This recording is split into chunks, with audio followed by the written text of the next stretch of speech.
परीक्षित, बलरामजीए समुद्र तटे बेसीने एकाग्र चित्ते परमात्मा चिंतन करता रहीने पोताना आत्माने आत्म स्वरूपमां ज स्थित करी दीधो अने आ पृथ्वीने छोड़ीने चाल्या गया।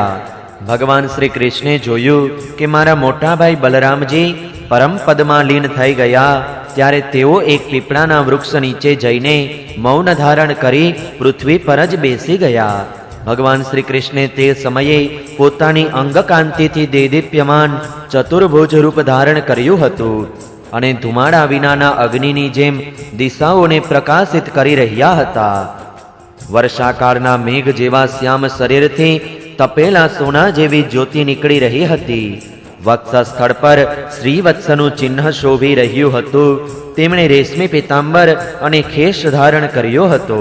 તેમનું તે સ્વરૂપ અતિશય મંગળકારી હતું। તેમના મુખ પર સુંદર હાસ્ય અને કપોળ પર નીલા રંગની અલકાવલી ખૂબ જ સુંદર લાગતી હતી। કમળ જેવા સુંદર અને વિશુદ્ધ નેત્ર હતા। કાનમાં મકરાકૃત કુંડળ જળહળી રહ્યા હતા। कमरमा मेखला, खभा पर यज्ञोपवीत, मस्तक पर मुगट, हाथ में कंकण, बाहुओं में बाजूबंद, वक्षस्थल पर सुंदर हार, चरणों में नुपुर, आंगळीओं में मुद्रिकाओ अने गळा में कौस्तुभ मणि शोभी रह्यो हतो। घूंटण सुधी वनमाळा लटकती हती। शंख, चक्र, गदा वगैरह आयुधो मूर्तिमान थईने प्रभुनी सेवा में उपस्थित हता। ते समये भगवान पोतानी जमणी સાથળ पर डाबो चरण राखीने बेठेला हता। भगवानना चरणना तळिया लाल लाल कमळ जेवा चमकी रह्या हता। परीक्षित, जरा नामनो एक पारधी हतो। तेणे ज मुसळना बचेला टुकडाने पोताना बाळनी अणी उपर लगाड़ी दीधो हतो। दूरथी भगवानना चरणना लाल लाल तळिया जोईने तेने हरणना मुख जेवुं लाग्युं। तेणे साचो ज हरण समजीने पोताना ते बाणथी ते चरणने विंधी नाख्यो। ज्यारे ते नजीक आव्यो त्यारे तेणे जोयुं के अरे आ तो चतुर्भुज भगवान स्वयं छे। हवे तो ते अपराध करी चूक्यो हतो। तेथी भयभीत थईने ध्रुजवा लाग्यो अने असुरोनो नाश करवा वाळा भगवान श्री कृष्णना चरणों पर माथुं मूकी पृथ्वी पर पड़ीने क्षमा मागवा लाग्यो। तेणे कह्युं, हे मधुसूदन, मैं अजाणता आ पाप कर्यो छे। खरेखर हूँ महान पापी छूं, परंतु आप परम यशस्वी अने निर्विकार छो। आप कृपा करीने मारो अपराध क्षमा करो। सर्वव्यापक सर्वशक्तिमान हे प्रभु, महात्मा लोको कहे छे कि आपना स्मरण मात्रथी मनुष्योनो अज्ञान रूपी अंधकार नष्ट थई जाय छे। घणा खेदनी वात छे कि मैं पोते आपनु अनिष्ट कर्युं। हे वैकुंठनाथ, हूँ निर्दोष हरणाओने मारनारो महापापी छूं। आप मने अत्यारे ज मारी नाखो, कारण के मरी गया पछी हूँ क्यारेय आप जेवा महापुरुषोनो अपराध नहीं करी शकूं। आपनी योगमाया द्वारा रचेला आ विश्वने ब्रह्मा, तेमना पुत्र रुद्र वगैरे तथा वाणीना अधिष्ठाता बृहस्पति वगैरे संपूर्ण रीते जाणी सकता नहीं, कारण के तेमनी दृष्टि आपनी मायाथी आवृत्त छे। पाछा अमे तो पाप योनिना छीए, तेमना माटे तो शुं कहेवुं। भगवान श्री कृष्णे कह्युं, हे जरा तू डर नहीं, उठ ऊभो था। आ तो ते मारा मननु ज काम कर्यो छे। जा, मारी आज्ञाथी तू ते स्वर्गमां निवास कर, जेनी प्राप्ति महान पुण्य करनाराओने थाय छे। श्री शुकदेवजी कहे छे, परीक्षित, भगवान श्री कृष्णे पोतानी इच्छाथी शरीर धारण कर्यो छे। ज्यारे तेमणे जरा व्याधने आज्ञा करी त्यारे तेणे भगवाननी 3 प्रदक्षिणा करी नमस्कार कर्या अने विमान पर बेसी दिव्य लोकमां चाल्यो गयो। भगवान श्री कृष्णनो सारथी दारुक भगवानना स्थाननो पत्तो मेळवतो भगवाने धारण करेली तुलसीनी सुगंधयुक्त वायुनी सुवास परथी तेमना होवाना स्थानનું अनुमान लगावीने त्यां पहोंची गयो। दारुके त्यां जईने जोयुं के भगवान श्री कृष्ण पीपळाना वृक्ष नीचे आसन लगावी बेठा छे। असह्य तेजयुक्त तेमना आयुधो मूर्ति रूपे भगवाननी सेवा करी रह्या छे। तेमने जोईने दारुकना हृदयमां प्रेमनी भरती आवी गई। नेत्रोथी आंसुनी धारा वहेवा लागी। ते रथमांथी कूदीने भगवानना चरणोमां पड़ी गयो। दारुके भगवान ने प्रार्थना करता कह्युं कि हे प्रभु, जे रीते रात्रिना समये चंद्रमा छुपाई जता દિશાનું જ્ઞાન રહેતું નથી તથા અંધારું થઈ જવાથી કશું દેખાતું નથી, તે રીતે મને આપના ચરણ કમળોને જોયા વિના ન તો દિશાઓનું જ્ઞાન થાય છે અને ન મને હૃદયમાં શાંતિ પણ થાય છે. હે પરીક્ષિત, હજી દારૂક આ પ્રમાણે કહી રહ્યો હતો કે તેની સામે જ ભગવાનનો ગરુડ ધ્વજ રથ ધજા અને ઘોડાઓ સાથે આકાશમાં ઉડી ગયો. તેમની પાછળ પાછળ ભગવાનના દિવ્ય આયુધો પણ ચાલ્યા ગયા. આ બધું જોઈને દારૂકના આશ્ચર્યનો પાર ન રહ્યો. ત્યારે ભગવાને તેને કહ્યું, દારૂક, હવે તમે દ્વારકા ચાલ્યા જાઓ અને ત્યાં યાદવોના પારસ્પરિક સંહાર, બલરામ ભૈયાની પરમ ગતિ અને મારા પણ સ્વધામ ગમનની વાત કહેજો. તેમને કહેવું કે હવે તમારે પોતપોતાના પરિવાર સાથે દ્વારકામાં ન રહેવું. મારા ન રહેવાથી સમુદ્ર એ નગરીને ડૂબાડી દેશે. બધા લોકોએ પોતપોતાની ધન સંપત્તિ, કુટુંબ અને મારા માતા પિતાને લઈને અર્જુનના સંરક્ષણમાં ઇન્દ્રપ્રસ્થ ચાલ્યા જવું. દારૂક, તમે મેં ઉપદેશેલા ભાગવત ધર્મનો આશ્રય લો અને જ્ઞાનનિષ્ઠ થઈને બધાથી નિરપેક્ષ બની જાઓ તથા આ દ્રશ્યને મારી માયાની રચના સમજીને શાંત થઈ જાઓ. ભગવાનનો આવો આદેશ પ્રાપ્ત થતા દારૂકે ભગવાનની પ્રદક્ષિણા કરી અને તેમના ચરણોમાં પોતાનું માથું મૂકીને વારંવાર પ્રણામ કર્યા. ત્યાર પછી ખૂબ જ વ્યથિત મને તે દ્વારકા ગયો. 11મા સ્કંદ અંતર્ગત 30મો અધ્યાય સમાપ્ત. જય શ્રી કૃષ્ણ.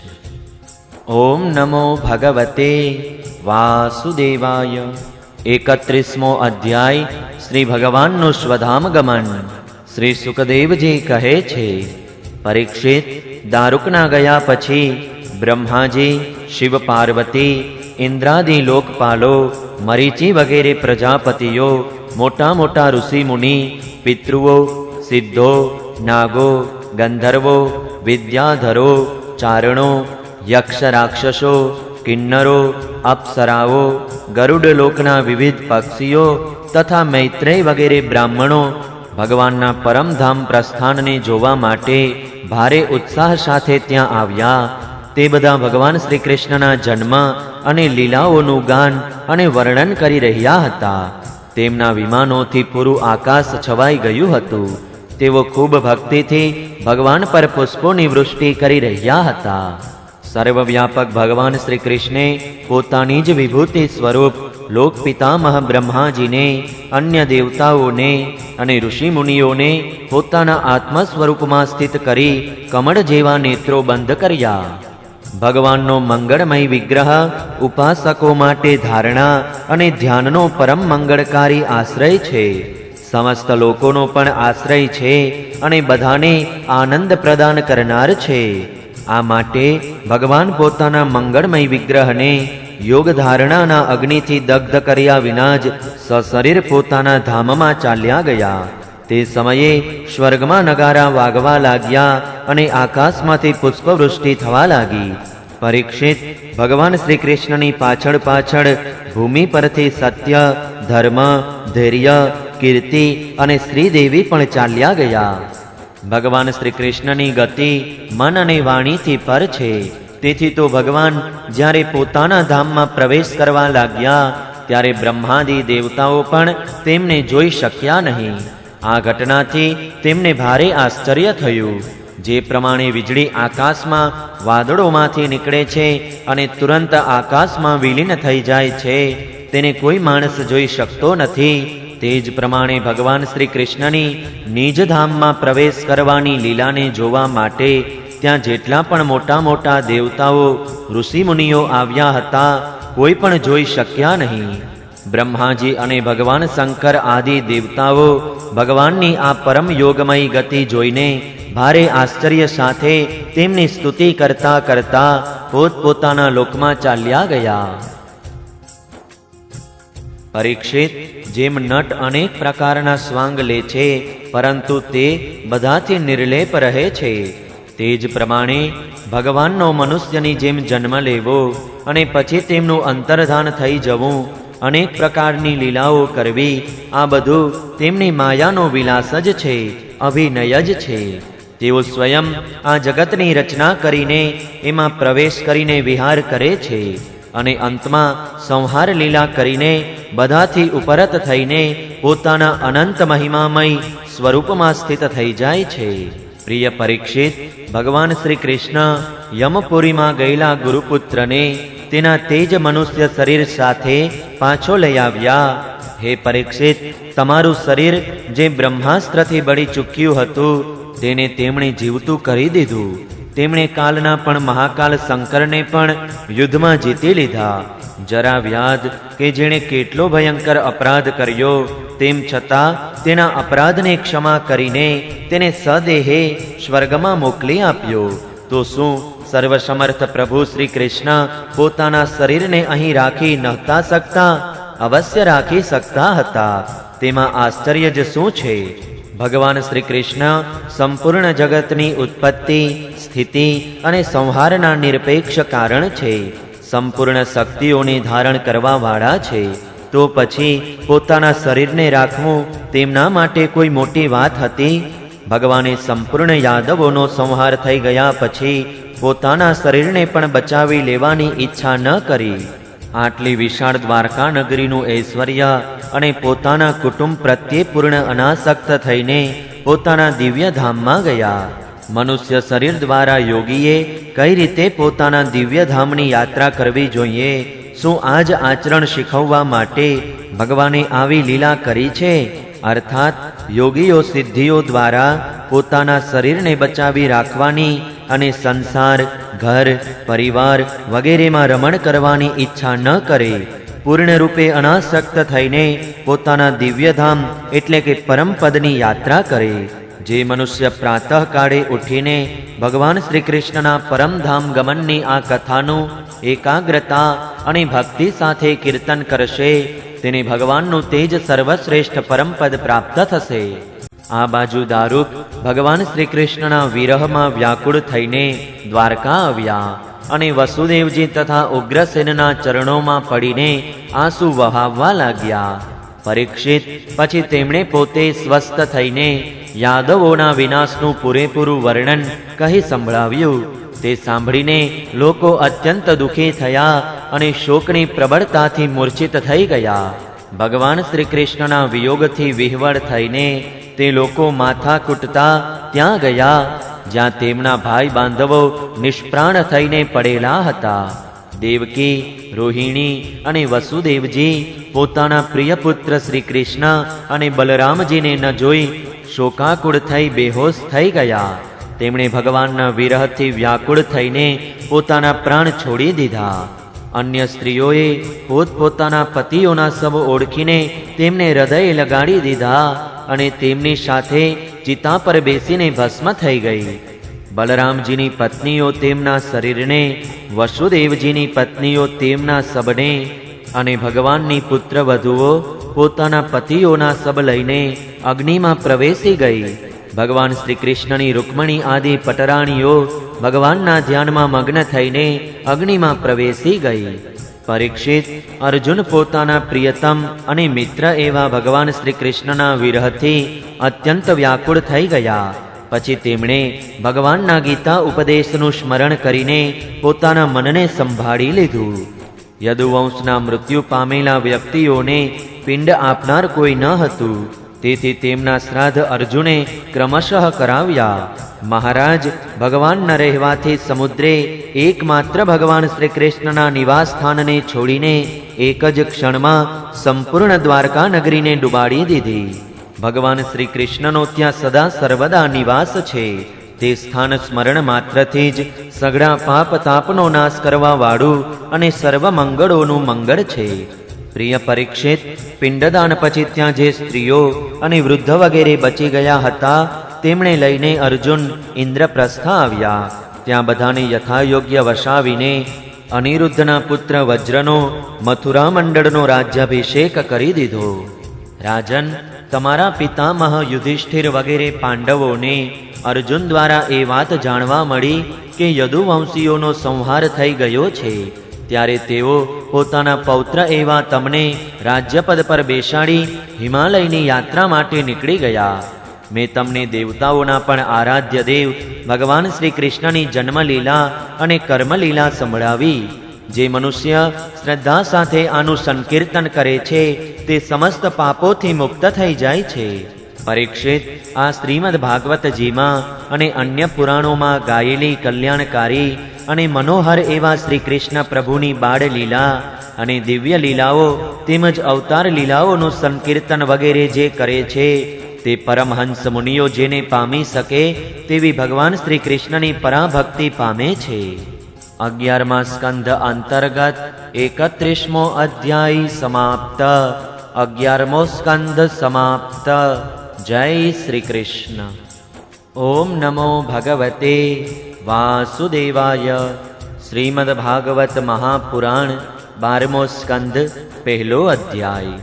કલિયુગના રાજવંશોનું વર્ણન.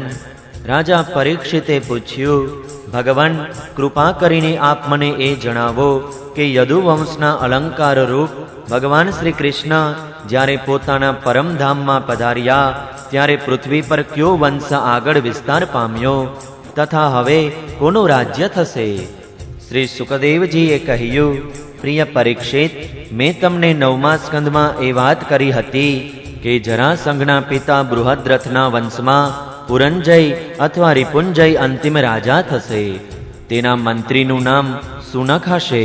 તે તેના સ્વામી એટલે કે રાજાને મારી નાખશે અને પોતાના પુત્ર પ્રદ્યોતનો રાજગાદી પર અભિષેક કરશે.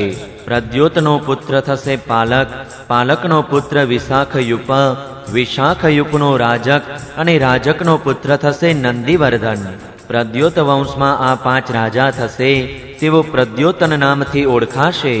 આ રાજાઓ 138 વર્ષ સુધી પૃથ્વીનો ઉપભોગ કરશે. આ પછી શિશુનાગ નામનો રાજા થશે. શિશુનાગનો કાકવર્ણ, તેનો ક્ષેમધર્મ અને ક્ષેમધર્માનો પુત્ર થશે ક્ષેત્રજ્ઞ. ક્ષેત્રજ્ઞનો વિધિસાર, તેનો અજાત શત્રુ. પછી દર્ભક અને દર્ભકનો પુત્ર અજય થશે. અજયથી નંદીવર્ધન અને તેનાથી મહાનંદીનો જન્મ થશે. શિશુનાગ વંશમાં આ 10 રાજા થશે. આ બધા મળીને કલિયુગમાં 360 વર્ષ રાજ્ય કરશે. પ્રિય પરીક્ષિત, મહાનંદીની પત્ની સુદ્રીના ગર્ભથી નંદ નામનો પુત્ર થશે. તે ખૂબ બળવાન થશે. નંદ મહાપદ્મ નામના નિધિનો અધિપતિ થશે. તેથી લોકો તેને મહાપદ્મ પણ કહેશે. તે ક્ષત્રિય રાજાઓના વિનાશનું કારણ બનશે. ત્યારથી રાજાઓ પ્રાયઃ શુદ્ર અને અધાર્મિક થઈ જશે. મહાપદ્મ પૃથ્વીનો એકચક્રી શાસક થશે. કોઈ પણ તેના શાસનનું ઉલ્લંઘન કરી શકશે નહીં. ક્ષત્રિયોના વિનાશમાં તે કારણ હોવાની દ્રષ્ટિએ તો તેને બીજો પરશુરામ જ સમજવો જોઈએ. તેમના સુમાલ્ય વગેરે 8 પુત્રો થશે અને 100 વર્ષ સુધી આ પૃથ્વીનો ઉપભોગ કરશે.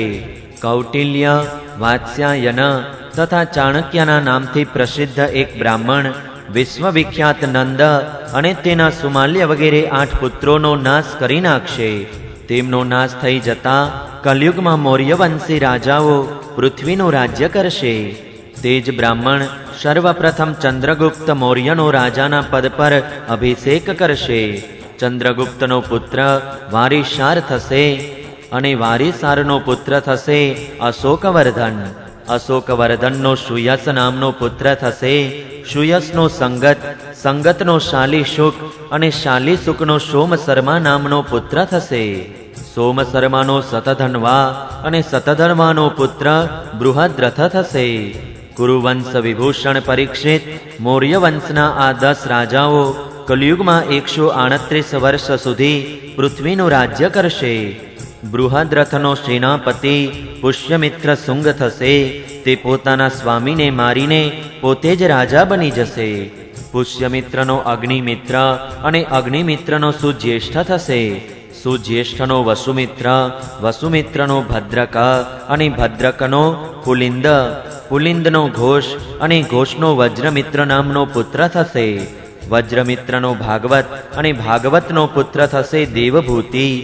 શુંગવંશના આ 10 રાજાઓ 112 વર્ષ સુધી પૃથ્વીનું પાલન કરશે. પરીક્ષિત, શુંગવંશી રાજાઓનો શાસનકાળ સમાપ્ત થતાં આ પૃથ્વી કણ્વવંશી રાજાઓના હાથમાં ચાલી જશે. કણ્વવંશી રાજાઓ તેમના ભૂતકાળમાં થયેલા રાજાઓની તુલનામાં અલ્પગુણી થશે. શુંગવંશનો અંતિમ રાજા દેવભૂતિ અત્યંત લંપટ થશે. તેને તેનો મંત્રી કણ્વવંશી વસુદેવ મારી નાખશે અને પોતાના બુદ્ધિબળથી પોતે જ રાજ્ય કરશે. વસુદેવનો પુત્ર ભૂમિત્ર થશે. ભૂમિત્રનો નારાયણ અને નારાયણનો સુશર્મા થશે. સુશર્મા મહાન યશસ્વી થશે. કણ્વવંશના આ 4 રાજાઓ કાન્વાયન કહેવાશે અને કલયુગમાં 345 વર્ષ સુધી પૃથ્વીનું રાજ્ય કરશે. પ્રિય પરીક્ષિત, કણ્વવંશી સુશર્માનો એક બલિ નામનો શુદ્ર સેવક થશે. તે આંધ્ર જાતિનો અને ઘણો દુષ્ટ થશે.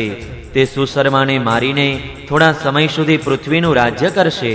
ત્યાર પછી તેનો ભાઈ કૃષ્ણ રાજા થશે. કૃષ્ણનો પુત્ર શાંતકર્ણ અને તેનો પૌર્ણમાસ થશે. પૌર્ણમાસનો લંબોદર અને લંબોદરનો પુત્ર ચિબિલક થશે. ચિબિલકનો મેધસ્વાતી, મેધસ્વાતીનો અટમાન, અટમાનનો અનિષ્ટકર્મા, અનિષ્ટકર્માનો હાલેય, હાલેયનો તલક, તલકનો પુરુષભીરુ અને પુરુષભીરુનો પુત્ર સુનંદન રાજા થશે. પરીક્ષિત, સુનંદનો પુત્ર થશે ચકોર. ચકોરને 8 પુત્રો થશે, જે બધા બહુ કહેવાશે. તેમનામાં સૌથી નાનાનું નામ હશે શિવસ્વાતી. તે મોટો વીર થશે અને શત્રુઓનું દમન કરશે. શિવસ્વાતીનો ગોમતી પુત્ર અને તેનો પુત્ર થશે પુરીમાન. પુરીમાનનો મેદહશિરા, મેદહશિરાનો શિવસ્કંદ, શિવસ્કંદનો યજ્ઞશ્રી, યજ્ઞશ્રીનો વિજય અને વિજયના 2 પુત્રો થશે, ચંદ્રવિઘ્ન અને લોમધી. પરીક્ષિત, આ 30 રાજાઓ 456 વર્ષ સુધી પૃથ્વીનું રાજ્ય કરશે. પરીક્ષિત, આ પછી અવભૃતિ નગરીના 7 આભીર, 10 ગર્દભી અને 16 કંક રાજાઓ પૃથ્વીનું રાજ્ય કરશે. આ તમામ અત્યંત લોભી હશે. એમના પછી 8 યવન અને 14 તુર્ક રાજાઓ રાજ્ય કરશે. ત્યાર પછી 10 બુરુંડ અને 11 મૌન રાજા થશે. મૌનો સિવાય આ બધા 1099 વર્ષ સુધી પૃથ્વીનો ઉપભોગ કરશે તથા 11 મૌન રાજાઓ 300 વર્ષ સુધી પૃથ્વીનું શાસન કરશે. જ્યારે તેમનો રાજ્યકાળ સમાપ્ત થઈ જશે ત્યારે કિલિકિલા નામના નગરમાં ભૂતનંદ નામનો રાજા થશે. ભૂતનંદનો વંગીરી, વંગીરીનો ભાઈ શિશુનંદી તથા યશોનંદી અને પ્રવિરક, આ બધા 106 વર્ષ સુધી રાજ્ય કરશે. આમના 13 પુત્રો થશે અને તે બધા જ બાલ્હિક કહેવાશે. આમના પછી પુષ્પમિત્ર નામના ક્ષત્રિય અને તેના પુત્ર દુર્મિત્રનું રાજ્ય થશે. પરીક્ષિત, બાલ્હિક વંશી રાજાઓ એક સાથે જ વિભિન્ન પ્રદેશોમાં રાજ્ય કરશે. તેમાં 7 આંધ્ર દેશના તથા 7 કૌશલ દેશના અધિપતિ થશે. થોડા વિદુર ભૂમિના શાસક અને થોડા નિષધ દેશના સ્વામી થશે. એમના પછી મગધ દેશના વિશ્વસ્ફુરજી નામનો રાજા થશે. આ આગળ કહેવાયેલા પુરંજયથી જુદો બીજો પુરંજય કહેવાશે. આ બ્રાહ્મણ વગેરે ઉચ્ચ વર્ણોને પુલિંદ, યદુ અને મદ્ર વગેરે મ્લેચ્છ પ્રાય જાતિઓના રૂપમાં પરિણત કરી દેશે. આની બુદ્ધિ એટલી દુષ્ટ હશે કે આ બ્રાહ્મણ, ક્ષત્રિય અને વૈશ્યોનો નાશ કરીને પ્રાયઃ શુદ્ર જનતાની રક્ષા કરશે. આ પોતાના બળ પરાક્રમથી ક્ષત્રિયોનો નાશ કરશે અને પદ્માવતી પુરીને રાજધાની બનાવીને હરિદ્વારથી પ્રયાગ સુધી સુરક્ષિત પૃથ્વીનું રાજ્ય કરશે. પરીક્ષિત, જેમ જેમ ઘોર કલયુગ આવશે તેમ તેમ સૌરાષ્ટ્ર, અવંતી, આભીર, શુર, અર્બુદ અને માલવ દેશના બ્રાહ્મણો સંસ્કાર શૂન્ય થઈ જશે તથા રાજાઓ પણ શુદ્રો જેવા થઈ જશે. સિંધુ તટ, ચંદ્રભાગાના કિનારાનો પ્રદેશ, કૌંતીપુરી અને કાશ્મીર મંડળ પર બહુધા શુદ્રોનું સંસ્કાર અને બ્રહ્મતેજથી હીન નામ માત્રના દ્વિજોનું અને મ્લેચ્છોનું રાજ્ય થશે. પરીક્ષિત, આ બધા જ રાજાઓ આચાર વિચારમાં મ્લેચ્છ જેવા થશે. આ બધા એકી સાથે જુદા જુદા પ્રાંતોમાં રાજ્ય કરશે. આ બધા ખૂબ જુઠ્ઠા, અધાર્મિક અને સ્વલ્પદાન કરવાવાળા થશે. સામાન્ય વાતમાં પણ તેઓ ક્રોધથી રાતાપીડા થઈ જશે. આ દુષ્ટો સ્ત્રીઓ, બાળકો, ગાયો, બ્રાહ્મણોને મારતા પણ ખચકાશે નહીં. બીજાની પત્ની અને ધન આંચકી લેવામાં હંમેશા પ્રવૃત્ત રહેશે. પરિણામે ઉગતા જ આથમી જનારા બનશે. ક્ષણમાં રૂષ્ટ અને ક્ષણમાં તુષ્ટ. એમની શક્તિ અને આયુષ્ય અલ્પ હશે. આ બધા પરંપરાગત સંસ્કાર વિહોણા હોય, પોતાના કર્તવ્ય કર્મનું પાલન નહીં કરે. રજોગુણ અને તમોગુણના પ્રભાવથી વિચાર અંધ બનેલા આ બધા રાજાના રૂપમાં મ્લેચ્છો જ હશે. તેઓ લૂંટફાટ કરીને પ્રજાનું લોહી ચૂસનારા થશે. જ્યારે આવા લોકોનું શાસન થશે, ત્યારે રાજ્યની પ્રજામાં પણ તેવા જ ગુણો, આચરણ અને વાણીમાં વૃદ્ધિ થઈ જશે. રાજાઓ તો તેમનું શોષણ કરશે જ, પરંતુ તેઓ પરસ્પર પણ એકબીજાને દુઃખી કરશે અને છેવટે આ બધા જ નષ્ટ થઈ જશે. 12મા સ્કંદ અંતર્ગત પહેલો અધ્યાય સમાપ્ત. જય શ્રી કૃષ્ણ. ઓમ નમો ભગવતે વાસુદેવાય. બીજો અધ્યાય કલયુગના ધર્મો. શ્રી શુકદેવજી કહે છે, પરીક્ષિત, સમય બહુ બળવાન છે. જેમ જેમ ઘોર કલયુગ આવતો જશે, તેમ તેમ ઉત્તરોત્તર ધર્મ, સત્ય, પવિત્રતા, ક્ષમા, દયા, આયુષ્ય, બળ અને સ્મરણ શક્તિનો લોપ થતો જશે. કળિયુગમાં જેની પાસે ધન હશે તેને જ લોકો કુળવાન, સદાચારી અને સદગુણી માનશે. જેના હાથમાં શક્તિ હશે તે ધર્મ અને ન્યાયને પોતાને અનુકૂળ કરાવી શકશે. લગ્ન આદિ સંબંધોમાં કુળ, શીલ, યોગ્યતા વગેરે જોવા જાણવાનું રહેશે નહીં, પરંતુ યુવક યુવતીનો એકબીજાની પસંદગીથી જ સંબંધ થઈ જશે. વ્યવહાર કુશળતા, સત્ય અને ઈમાનદારીના આધારે નહીં, પરંતુ જે જેટલું છળ કપટ કરી શકશે તેટલો તેને વ્યવહાર કુશળ માનવામાં આવશે. સ્ત્રીઓ અને પુરુષોની શ્રેષ્ઠતાનો આધાર તેમના શીલ સંયમ નહીં, પરંતુ માત્ર રતિ ક્રીડા જ રહેશે. બ્રાહ્મણોની ઓળખાણ તેના ગુણ સ્વભાવથી નહીં, પરંતુ માત્ર જનોઈથી જ બની રહેશે. વસ્ત્ર, દંડ, કમંડળ વગેરે જ બ્રહ્મચારી, સંન્યાસી વગેરે આશ્રમોની ઓળખ હશે. અને એકબીજાના ચિહ્નોનો સ્વીકાર કરી લેવો એ જ માત્ર એકથી બીજા આશ્રમમાં પ્રવેશ કર્યાનું સ્વરૂપ હશે. જે લાંચ આપવામાં અથવા તો પૈસા ખર્ચ કરવામાં અસમર્થ હશે તેને ન્યાયાલયમાં ઉચિત ન્યાય મળી શકશે નહીં. જે બોલવામાં જેટલો ચતુર હશે તેને તેટલો મહાન પંડિત માનવામાં આવશે. અસાધુતાની, ગુનેગાર હોવાની એક જ ઓળખ હશે, ગરીબ હોવું. જે જેટલો વધારે દંભ પાખંડ કરી શકશે તેને તેટલો જ મોટો સાધુ માનવામાં આવશે. લગ્ન માટે એકબીજાની સ્વીકૃતિ જ પર્યાપ્ત થશે. શાસ્ત્રીય વિધિ વિધાનની, સંસ્કાર વગેરેની કોઈ આવશ્યકતા માનવામાં આવશે નહીં. વાળ વગેરે ઓળીને કપડાં લતાથી સજ્જ થવાને જ સ્નાન સમજી લેવામાં આવશે. લોકો દૂરના તળાવને તીર્થ માનશે અને નજીકના ગંગા, યમુના, માતા પિતા વગેરેની ઉપેક્ષા કરશે. માથા ઉપર મોટા મોટા વાળ રાખનારને જ શારીરિક સુંદરતાની નિશાની માનવામાં આવશે. અને જીવનનો શ્રેષ્ઠ પુરુષાર્થ હશે પોતાનું પેટ ભરવું. જે માણસ જેટલી ઉદ્ધતાઈથી વાત કરી શકશે તેને તેટલો જ સાચો માનવામાં આવશે. યોગ્યતા ચતુરાઈનું સૌથી ઉત્તમ લક્ષણ એ ગણાશે કે મનુષ્ય પોતાના પરિવારનું પોષણ કરી લે. ધર્મનો આશરો યશ પ્રાપ્તિ માટે લેવાશે. આ પ્રમાણે જ્યારે સમગ્ર પૃથ્વી પર દુષ્ટ લોકોની બોલબાલા થઈ જશે ત્યારે રાજા બનવાનો કોઈ નિયમ રહેશે નહીં. એટલે કે બ્રાહ્મણ, ક્ષત્રિય, વૈશ્ય અથવા શૂદ્રોમાં જે બળવાન હશે તે રાજા થઈ જશે. તે સમયના નીચ રાજાઓ અત્યંત નિર્દય અને ક્રૂર થશે. લોભી તો એટલા થશે કે તેમનામાં અને લૂંટારામાં કોઈ અંતર જોવા મળશે નહીં. તેઓ પ્રજાની સંપત્તિ અને સ્ત્રીઓ સુદ્ધા ખૂંચવી લેશે. તેમનાથી ભયભીત થઈને પ્રજા પર્વતો અને જંગલોમાં ભાગી જશે.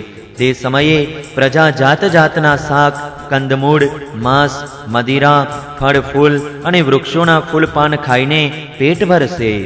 ક્યારેક અનાવૃષ્ટિ તો ક્યારેક ઉપરા ઉપરી સરકારી કર નાખવામાં આવશે. ક્યારેક ઠંડીનો ભારે પ્રકોપ, ક્યારેક હિમવર્ષા, ક્યારેક ભયંકર વંટોળીઓ, ક્યારેક કાળઝાળ ગરમી તો ક્યારેક નદીઓમાં વિનાશક પૂર આવશે. આવી કુદરતી આપત્તિઓ અને પરસ્પરના સંઘર્ષોથી પ્રજા અત્યંત દુઃખી થઈ નષ્ટ થઈ જશે. લોકો ભૂખ તરસ તથા અનેક પ્રકારની ચિંતાઓથી ઘેરાયેલા રહેશે. બીમારીઓથી તો તેઓ મુક્ત થશે જ નહીં. કલયુગમાં મનુષ્યોનું આયુષ્ય વધારેમાં વધારે 20 કે 30 વર્ષનું હશે. પરીક્ષિત, કલયુગના દોષથી પ્રાણીઓના શરીર ક્ષીણ અને રોગગ્રસ્ત થવા લાગશે. વર્ણ અને આશ્રમોનો ભેદ જાણનારો વેદ માર્ગ નષ્ટપ્રાય થઈ જશે. ધર્મમાં પાખંડની પ્રધાનતા થઈ જશે. રાજા મહારાજા ડાકુ અને લૂંટારા જેવા થઈ જશે. મનુષ્યો ચોરી, જૂઠ તથા નિરપરાધ હિંસા વગેરે અનેક પ્રકારના કુકર્મો દ્વારા આજીવિકા ચલાવશે. ચારેય વર્ણોના લોકો શૂદ્રો જેવા થઈ જશે. ગાયો બકરીઓ જેવી નાની નાની અને ઓછું દૂધ આપનારી થશે. વાનપ્રસ્થ અને સંન્યાસ જેવા વિરક્ત આશ્રમના લોકો પણ ઘરબાર વસાવીને ગૃહસ્થોના જેવો વ્યવહાર વેપાર કરવા લાગી જશે. જેમની સાથે લગ્ન વિષયક સંબંધો હશે તેમને જ સંબંધી માનવામાં આવશે. ડાંગર અને ઘઉં વગેરે અનાજના છોડ પણ નાના નાના થતા જશે. વૃક્ષોમાં સમી જેવા નાના અને કાંટાવાળા વૃક્ષો જ રહી જશે. વાદળોમાં વીજળીના ચમકારા તો બહુ થશે, પરંતુ વરસાદ ઓછો થશે. ગૃહસ્થોના ઘર અતિથિ સત્કાર અને વેદધ્વનિથી રહિત હોવાને કારણે અથવા તો જનસંખ્યા ઓછી થઈ જવાને કારણે સૂના સૂના થઈ જશે. પરીક્ષિત, વધારે શું કહું? કલયુગનો અંત થતાં થતાં મનુષ્યોનો સ્વભાવ ગધેડા જેવો અસહ્ય થઈ જશે. અર્થાત લોકો મોટા ભાગે ગૃહસ્થોનો ભાર વહન કરનારા અને વિષયી બની જશે. આવી સ્થિતિમાં ધર્મની રક્ષા કરવા માટે સત્વગુણનો સ્વીકાર કરીને સ્વયં ભગવાન અવતાર ધારણ કરશે. પ્રિય પરીક્ષિત, સર્વવ્યાપક ભગવાન વિષ્ણુ સર્વશક્તિમાન છે. તેઓ સર્વ સ્વરૂપ હોવા છતાં પણ ચરાચર જગતના સાચા શિક્ષણ સદગુરુ છે. તેઓ સાધુ સજ્જન પુરુષોના ધર્મની રક્ષા માટે તેમના કર્મોનું બંધન કાપીને તેમને જન્મ મૃત્યુના ચક્કરમાંથી છોડાવવા માટે અવતાર લે છે.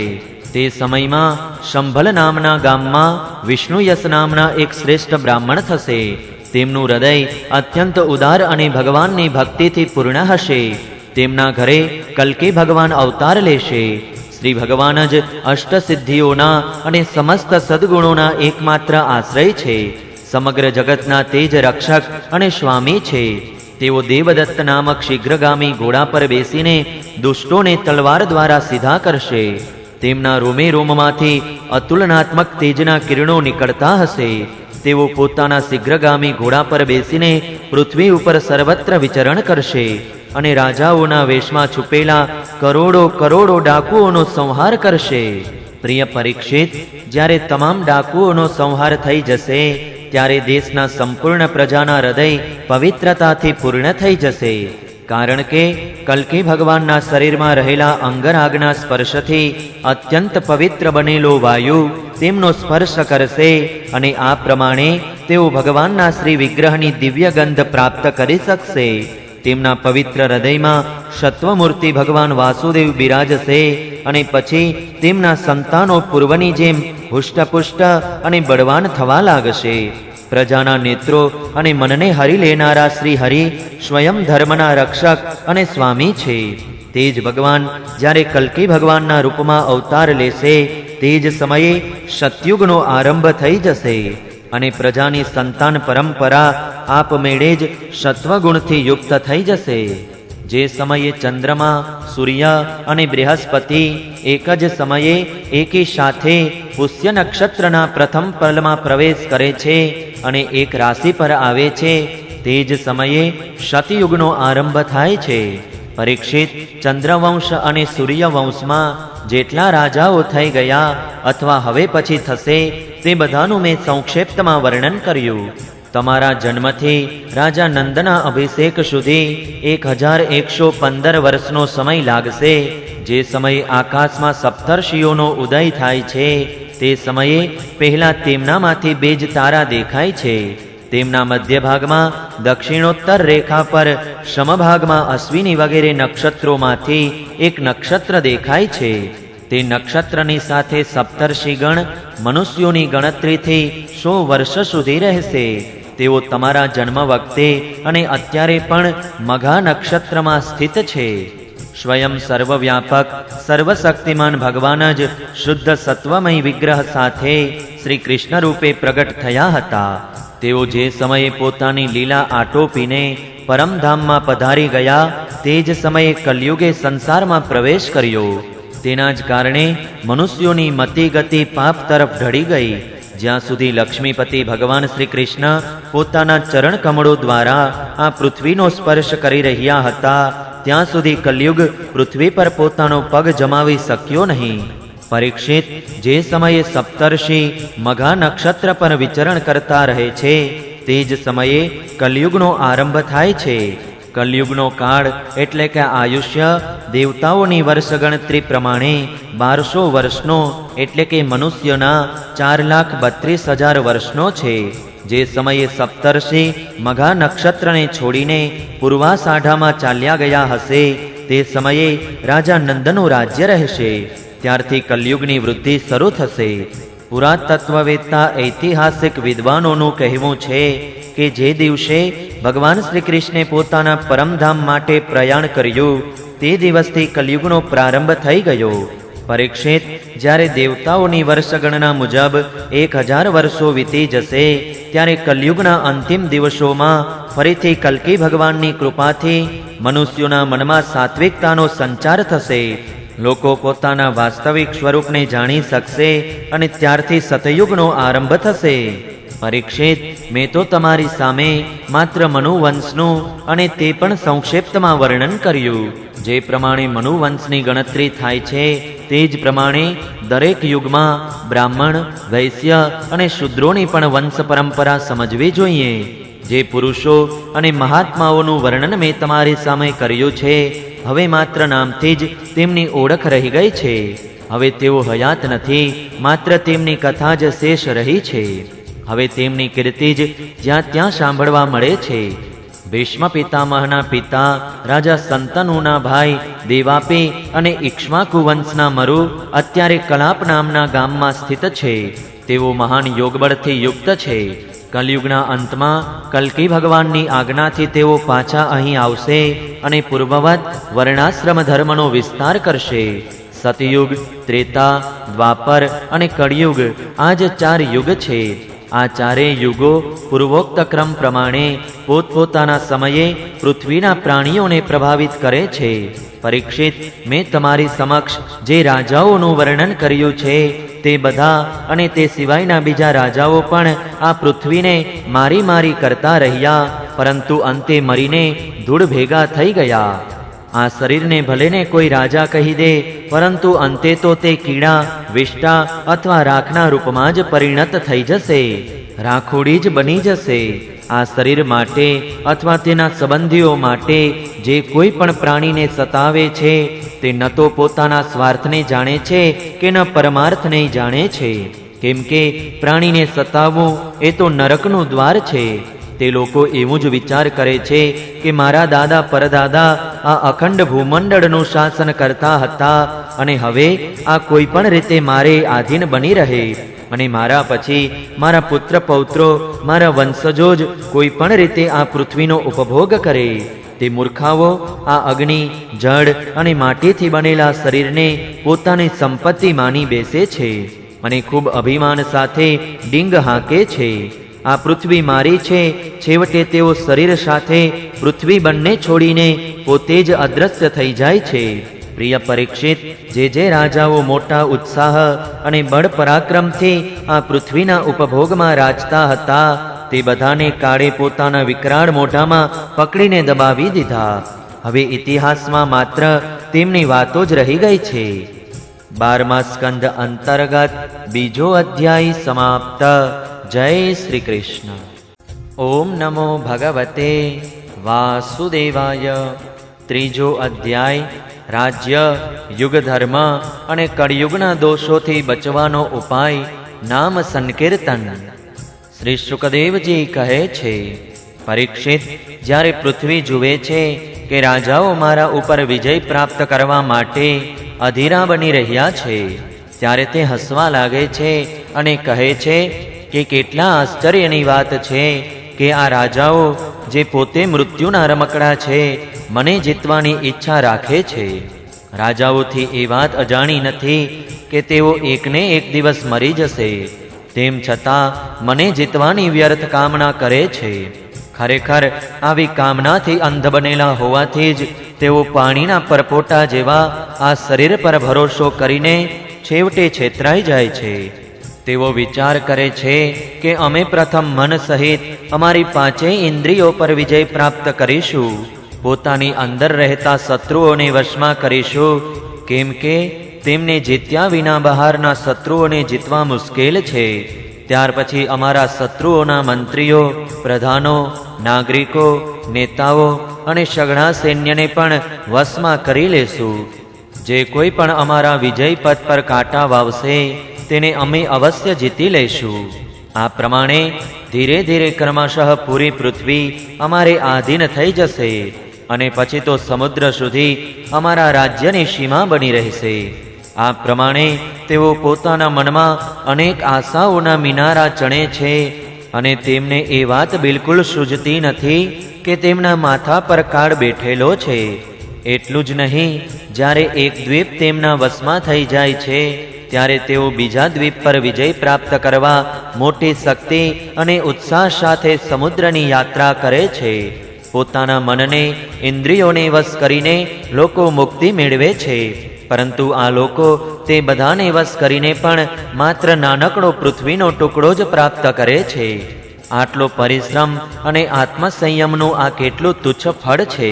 પરીક્ષિત, પૃથ્વી કહે છે કે મોટા મોટા મનુઓ અને તેમના વીરપુત્રો મને જેમની તેમ યથાવત છોડીને જ્યાંથી આવ્યા હતા ત્યાં ખાલી હાથે ચાલ્યા ગયા. મને પોતાની સાથે ન લઈ જઈ શક્યા. હવે આ મૂર્ખ રાજાઓ યુદ્ધમાં જીતીને મને વશમાં કરવા ચાહે છે. જેના ચિત્તમાં આ વાત દ્રઢ થઈ ગઈ છે કે આ પૃથ્વી મારી છે, તે દુષ્ટોના રાજ્યમાં મારા માટે પિતા પુત્ર અને ભાઈ ભાઈ પણ પરસ્પર લડે છે. તે પરસ્પર આ પ્રમાણે કહે છે કે અરે મૂર્ખ, આ સંપૂર્ણ પૃથ્વી મારી જ છે, તારી નથી. આ પ્રમાણે રાજાઓ એકબીજાને કહે સાંભળે છે, એકબીજાની સ્પર્ધા કરે છે, મારા માટે એકબીજાને હણે છે અને પોતે મરી ફીટે છે. પૃથુ, પુરુરવા, ગાધી, નહુષ, ભારત, સહસ્રબાહુ, અર્જુન, માંધાતા, શગર, રામ, ખટવાંગ, ધુંધુમાર, રઘુ, તૃણબિંદુ, યયાતિ, સરયાતિ, શંતનુ, ગય, ભગીરથ, કુવલયાસ્વ, કકુત્સ, નળ, નૃગ, હિરણ્યકશિપુ, વૃત્રાસુર, લોકદ્રોહી રાવણ, નમુચી, શંબર, ભૌમાસુર, હિરણ્યાક્ષ અને તારકાસુર તથા બીજા અનેક દૈત્યો અને શક્તિશાળી રાજાઓ થઈ ગયા. આ બધા રાજાઓ બહુ જ સમજદાર હતા, વીર પણ હતા. બધાએ દિગ્વિજયોમાં બધાને હરાવ્યા. આ બધાને બીજું કોઈ જીતી શક્યું નહીં, પરંતુ આ બધા જ મૃત્યુનો કોળિયો બની ગયા. રાજન, તેમણે પૂરા અંતઃકરણથી મારામાં મમતા રાખી અને એવું સમજ્યા કે આ પૃથ્વી મારી છે, પરંતુ વિકરાળ કાળે તેમની લાલસા પૂરી થવા ન દીધી. હવે તેમનું બળ, પુરુષાર્થ અને શરીર વગેરેનો ક્યાંય પત્તો પણ નથી, માત્ર તેમની કથા જ શેષ રહી ગઈ છે. પરીક્ષિત, સંસારમાં મોટા મોટા પ્રતાપી અને મહાન પુરુષો થયા છે. તેઓ લોકોમાં પોતાનો યશ ફેલાવીને અહીંથી ચાલ્યા ગયા. મેં તમને જ્ઞાન અને વૈરાગ્યનો ઉપદેશ આપવા માટે જ તેમની કથા કહી છે. આ બધો વાણીનો વિલાસ માત્ર છે, આમાં પારમાર્થિક સત્ય કશું જ નથી. ભગવાન શ્રી કૃષ્ણનો ગુણાનુવાદ સઘળા અમંગળોનો વિનાશ કરવા વાળો છે. મોટા મોટા મહાત્માઓ તેનું જ ગાન કર્યા કરે છે. જેને ભગવાન શ્રી કૃષ્ણના ચરણોમાં અનન્ય પ્રેમપૂર્ણ ભક્તિની કામના હોય તેણે નિત્ય નિરંતર ભગવાનના દિવ્ય ગુણાનુવાદનું જ શ્રવણ કરતા રહેવું જોઈએ. રાજા પરીક્ષિતે પૂછ્યું, ભગવાન, મને તો કળિયુગમાં અનેક અનેક દોષ દેખાઈ રહ્યા છે, ત્યારે લોકો કયા ઉપાયથી તે દોષોનો નાશ કરશે?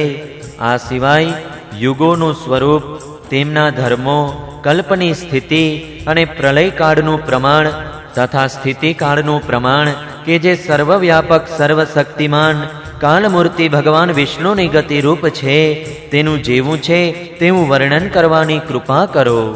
શ્રી શુકદેવજી કહે છે, પરીક્ષિત, સતયુગમાં ધર્મના 4 ચરણ હોય છે. તે આ પ્રમાણે છે: સત્ય, દયા, તપ અને દાન. તે સમયના લોકો પૂરી નિષ્ઠા સાથે પોતપોતાના ધર્મનું પાલન કરે છે. ધર્મ સ્વયં ભગવાનનું જ સ્વરૂપ છે. સતયુગના લોકો ખૂબ સંતોષી અને દયાળુ હોય છે. તેઓ બધાની સાથે મિત્રતાનો વ્યવહાર કરે છે અને શાંત રહે છે. ઇન્દ્રિયો અને મન તેમના વશમાં રહે છે અને સુખ દુઃખાદી દ્વંદ્વોને તેઓ સમભાવથી સહન કરે છે. મોટા ભાગના લોકો તો સમદર્શી અને આત્મારામ હોય છે અને બાકીના લોકો પોતાના સ્વરૂપમાં સ્થિત રહેવાના અભ્યાસમાં તત્પર રહે છે. પરીક્ષિત, ધર્મની જેમ અધર્મના પણ 4 ચરણ છે: અસત્ય, હિંસા, અસંતોષ અને ક્લેશ. ત્રેતાયુગમાં આના પ્રભાવથી ધીરે ધીરે ધર્મના સત્ય વગેરે ચરણોનો ચતુર્થાંશ ક્ષીણ થઈ જાય છે. રાજન, તે સમયે વર્ણોમાં બ્રાહ્મણોની પ્રધાનતા અક્ષુણ્ણ રહે છે. લોકોમાં અત્યંત હિંસા અને લંપટતાનો અભાવ હોય છે તથા બધા લોકો કર્મકાંડ અને તપસ્યામાં નિષ્ઠા રાખે છે અને અર્થ, ધર્મ અને કામરૂપી 3 પુરુષાર્થોનું સેવન કરે છે. બહુધા લોકો કર્મ માર્ગના પ્રેરક વેદોના પારદર્શી વિદ્વાન હોય છે.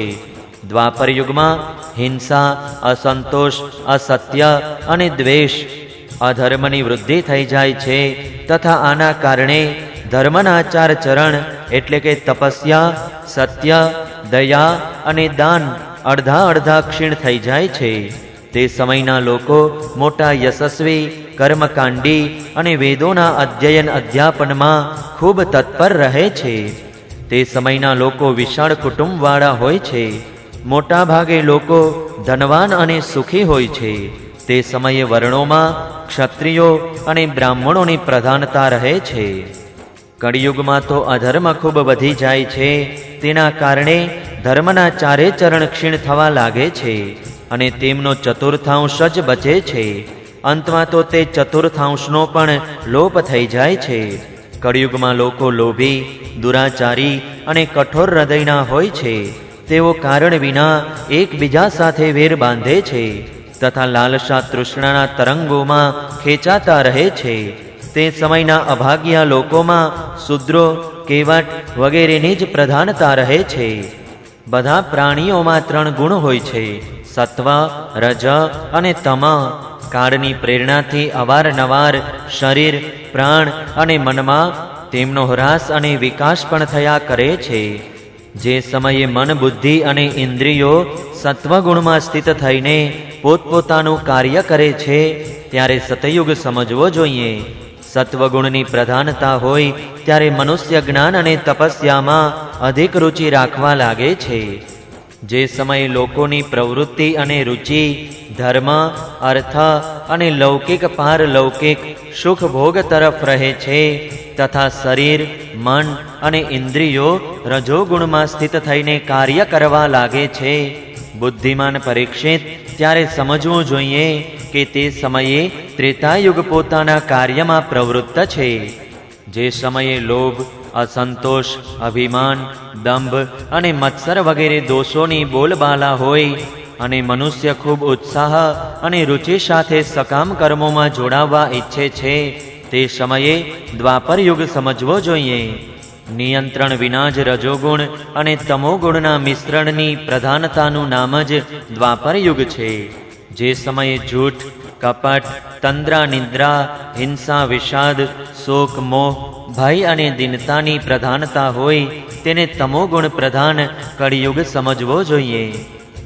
જ્યારે કળિયુગનું સામ્રાજ્ય હોય છે ત્યારે લોકોની દ્રષ્ટિ તુચ્છ થઈ જાય છે. મોટા ભાગના લોકો નિર્ધન હોય છે છતાં ખાય છે ઘણું વધારે. તેમનું ભાગ્ય તો હોય છે બહુ મંદ અને ચિત્તમાં બહુ કામનાઓ હોય છે. સ્ત્રીઓમાં દુષ્ટતા અને કુલટાપણું વધી જાય છે.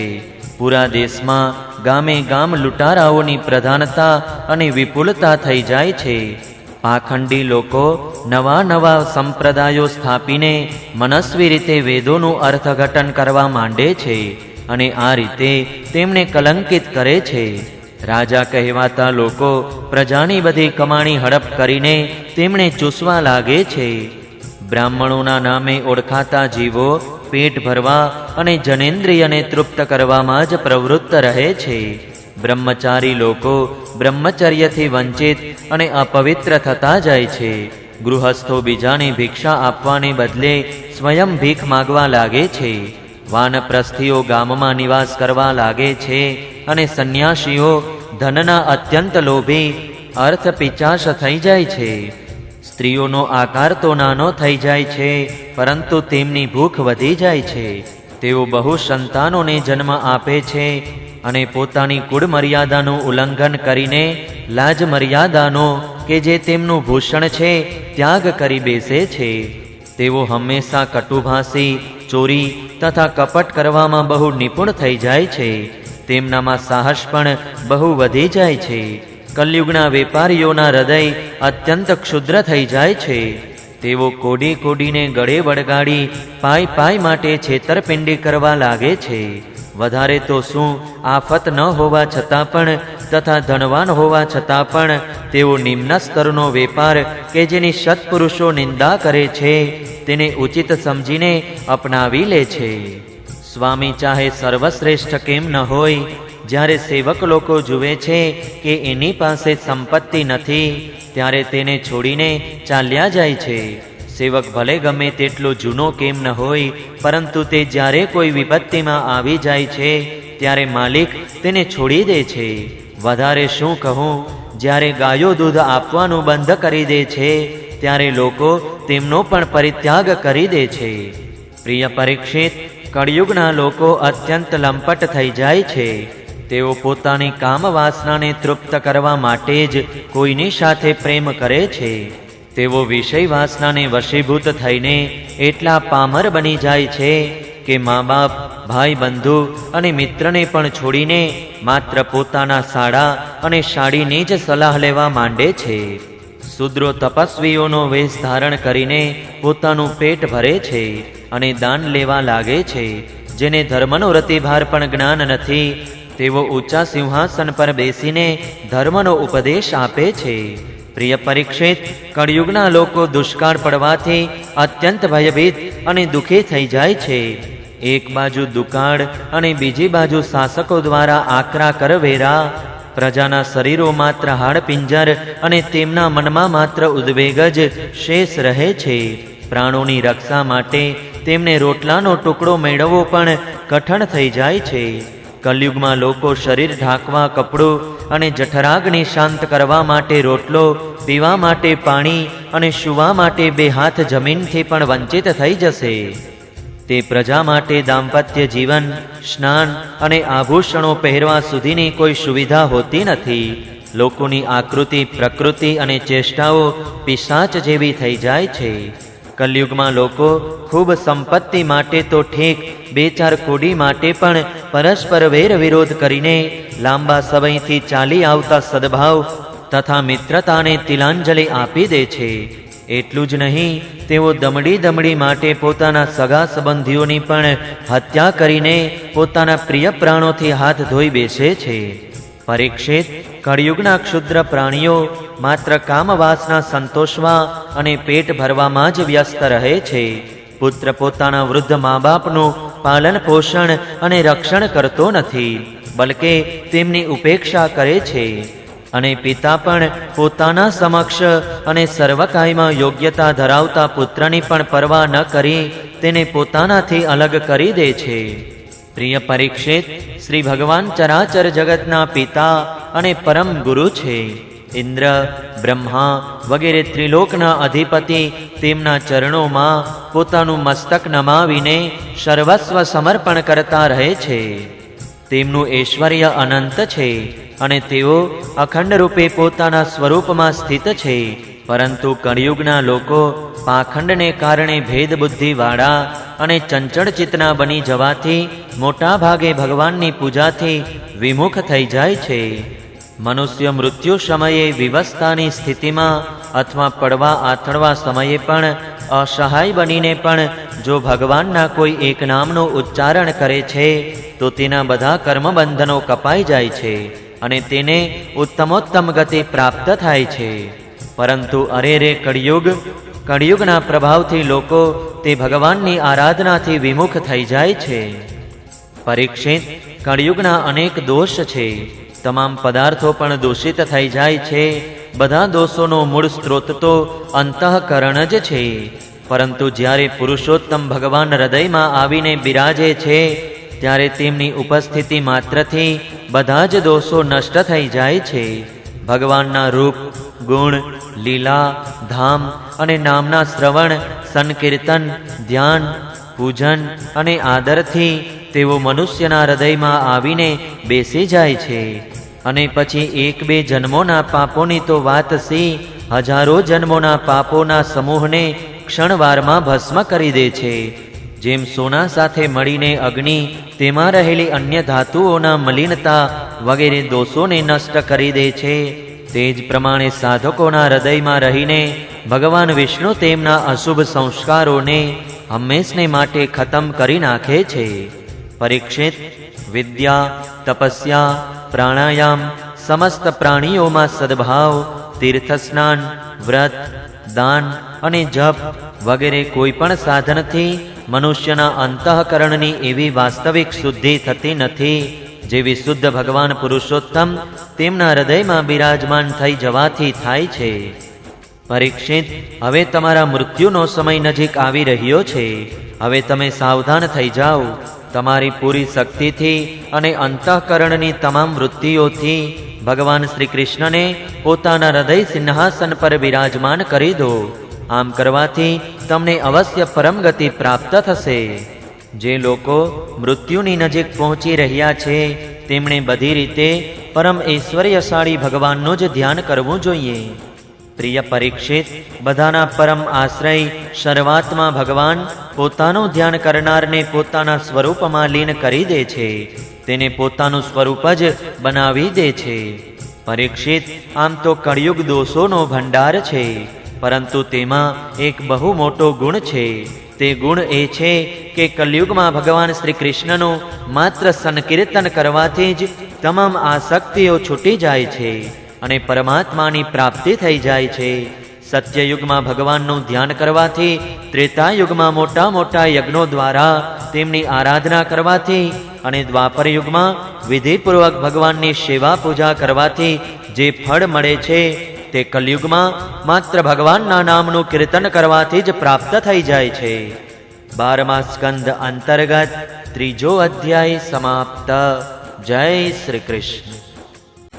ઓમ નમો ભગવતે વાસુદેવાય.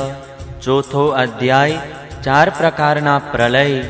શ્રી શુકદેવજી કહે છે, પરીક્ષિત, પરમાણુથી માંડીને દ્વિપરાર્ધ પર્યંત કાળનું સ્વરૂપ અને દરેક યુગ કેટલા કેટલા વર્ષોનો થાય છે તે હું તમને કહી ચૂક્યો છું. હવે તમે કલ્પની સ્થિતિ અને તેના પ્રલયનું વર્ણન પણ સાંભળો. રાજન, 1000 ચતુર્યુગીનો બ્રહ્માનો એક દિવસ થાય છે. બ્રહ્માના આ એક દિવસને કલ્પ પણ કહે છે.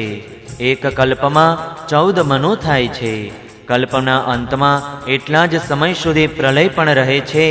પ્રલયને બ્રહ્માની રાત પણ કહે છે. તે સમયે આ ત્રણેય લોક લીન થઈ જાય છે. તેમનો પ્રલય થઈ જાય છે. એનું નામ નૈમિતિક પ્રલય છે. આ પ્રલયના સમયે સંપૂર્ણ વિશ્વને પોતાની અંદર સમેટીને લીન કરીને બ્રહ્મા અને ત્યાર પછી શેષશાહી ભગવાન નારાયણ પણ શયન કરી જાય છે. આ પ્રમાણે રાત્રિ પછી દિવસ અને દિવસ પછી રાત્રિ થતાં થતાં જ્યારે બ્રહ્માજીનું આયુષ્ય તેમની ગણતરી પ્રમાણે 100 વર્ષનું અને મનુષ્યોની દ્રષ્ટિએ 2 પરાર્ધનું સમાપ્ત થઈ જાય છે, ત્યારે મહત્તત્વ, અહંકાર અને પંચતન માત્રા આ 7 પ્રકૃતિઓ પોતાના કારણ મૂળ પ્રકૃતિમાં લીન થઈ જાય છે. રાજન, આનું જ નામ પ્રાકૃતિક પ્રલય છે. આ પ્રલયમાં પ્રલયનું કારણ ઉપસ્થિત થતા પંચભૂતોના મિશ્રણથી બનેલું બ્રહ્માંડ પોતાનું સ્થૂળ સ્વરૂપ છોડીને કારણ રૂપમાં સ્થિત થઈ જાય છે, અર્થાત પ્રકૃતિમાં મળી જાય છે. ત્યારે પ્રકૃતિ પણ પરમાત્મામાં લીન થઈ જાય છે.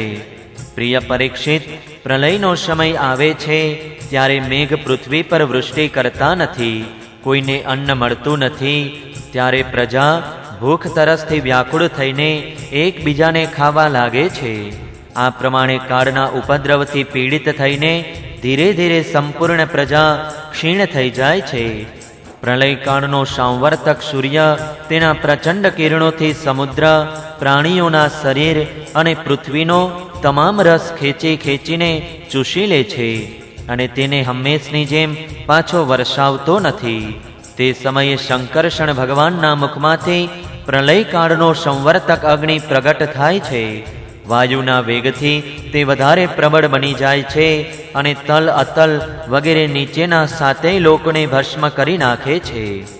ત્યાંના પ્રાણીઓ તો પહેલેથી જ મરી ગયા હોય છે. નીચેથી અગ્નિની પ્રચંડ જ્વાળાઓ અને ઉપરથી સૂર્યની પ્રચંડ ગરમી. તે સમયે પૃથ્વીની ઉપર અને નીચે ચારે બાજુ આ બ્રહ્માંડ બળી રહ્યું હોય છે.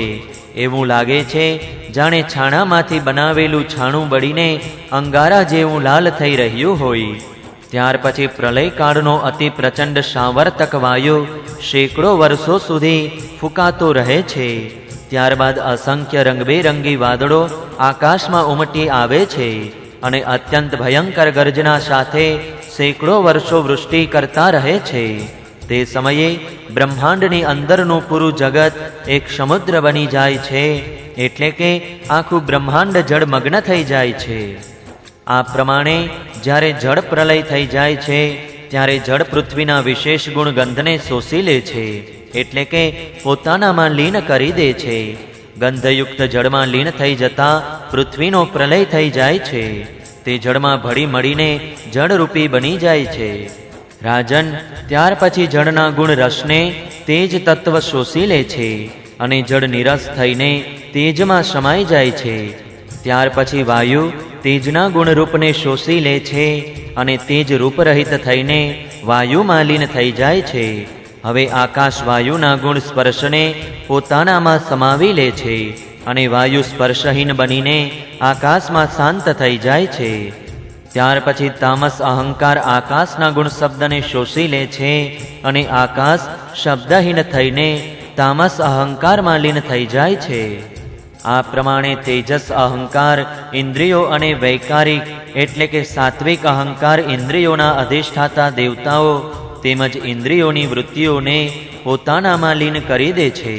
ત્યાર પછી મહત્તત્વ અહંકારને અને સત્વાદી ગુણો મહત્તત્વને ગળી જાય છે. પરીક્ષિત, આ બધો કાળનો મહિમા છે. તેની જ પ્રેરણાથી અવ્યક્ત પ્રકૃતિ ગુણોને ગળી જાય છે અને ત્યારે માત્ર પ્રકૃતિ જ શેષ રહી જાય છે. તે જ ચરાચર જગતનું મૂળ કારણ છે. તે અવ્યક્ત, અનાદિ, અનંત, નિત્ય અને અવિનાશી છે. જ્યારે તે પોતાના કાર્યોને લીન કરીને પ્રલયના સમયે સામ્યાવસ્થાને પ્રાપ્ત થઈ જાય છે ત્યારે કાળના અવયવ વર્ષો, મહિના, દિવસ અને રાત્રિ, ક્ષણ વગેરેને લીધે તેમાં થતા પરિણામ ક્ષય, વૃદ્ધિ વગેરે કોઈ પણ પ્રકારના વિકાર થતા નથી. તે સમયે પ્રકૃતિમાં સ્થૂળ અથવા સૂક્ષ્મ રૂપે વાણી, મન, સત્વગુણ, રજોગુણ, તમોગુણ, મહત્તત્વ વગેરે વિકારો, પ્રાણ, બુદ્ધિ, ઇન્દ્રિયો અને તેમના દેવતાઓ વગેરે કશું રહેતું નથી. સૃષ્ટિ સમય રહેનારા લોકોની કલ્પના અને તેમની સ્થિતિ પણ રહેતી નથી. તે સમયે સ્વપ્ન, જાગ્રત અને સુષુપ્તિ આ ત્રણેય અવસ્થાઓ પણ નથી રહેતી. આકાશ, જળ, વાયુ, પૃથ્વી, અગ્નિ અને સૂર્ય પણ રહેતા નથી. બધું જ સુષુપ્તિ જેવું શૂન્યવત બની જાય છે. તે અવસ્થાનું તર્ક દ્વારા અનુમાન કરવું પણ સંભવ નથી. તે અવ્યક્તને જ જગતનું મૂળ તત્વ કહે છે. આ જ અવસ્થાનું નામ પ્રાકૃત પ્રલય છે. તે સમયે પુરુષ અને પ્રકૃતિ બંને શક્તિઓ કાળના પ્રભાવથી ક્ષીણ થઈ જાય છે અને વિવશ થઈને પોતાના મૂળ સ્વરૂપમાં લીન થઈ જાય છે. પ્રિય પરીક્ષિત, હવે આત્યંતિક પ્રલય એટલે કે મોક્ષનું સ્વરૂપ કહેવામાં આવે છે.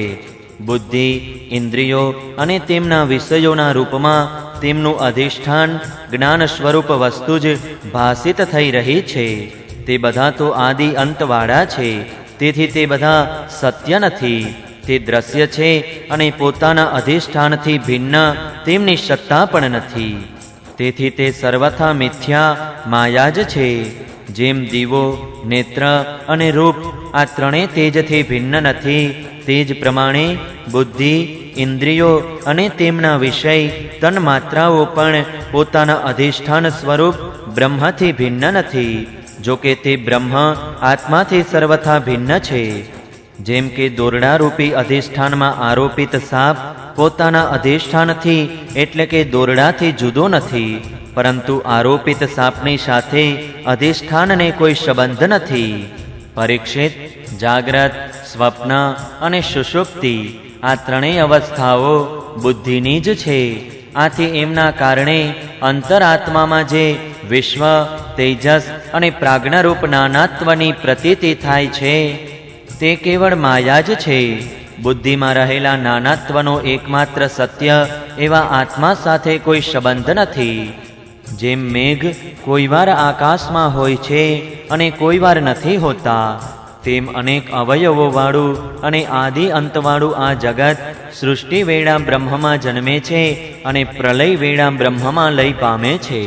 અર્થાત જે વસ્તુ અવયવવાળી હોય તે આદિ અંતવાળી હોય છે.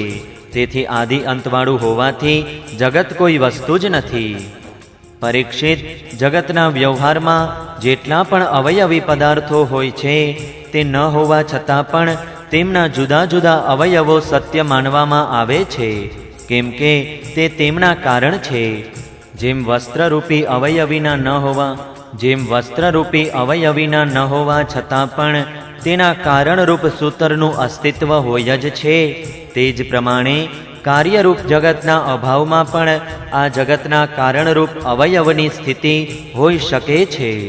પરંતુ બ્રહ્મમાં આ કાર્યકારણ ભાવ પણ વાસ્તવિક નથી, કેમ કે જુઓ, કારણ સામાન્ય વસ્તુ છે અને કાર્ય વિશેષ વસ્તુ છે. એવો જે ભેદ દેખાય છે તે માત્ર ભ્રમ છે. તેમનો હેતુ એ છે કે સામાન્ય અને વિશેષ ભાવ આપેક્ષિત છે, એકબીજાને આશ્રિત છે. વિશેષ વિના સામાન્યનું અને સામાન્ય વિના વિશેષનું કોઈ અસ્તિત્વ રહેતું નથી. કાર્ય અને કારણ ભાવોનો આદિ અને અંત બંને દેખાય છે. તેથી પણ તે સ્વપ્નના ભેદભાવ જેવી સર્વથા મિથ્યા વસ્તુ છે. એમાં કોઈ સંદેહ નથી કે આ પ્રપંચરૂપ વિકાર સ્વપ્નના વિકાર જેવો જ પ્રતીત થઈ રહ્યો છે, તો પણ આ પોતાના અધિષ્ઠાન બ્રહ્મરૂપ આત્માથી ભિન્ન નથી. કોઈ ઈચ્છે તો પણ આત્માથી ભિન્ન રૂપમાં અણુ માત્ર પણ એનું નિરૂપણ કરી શકતું નથી.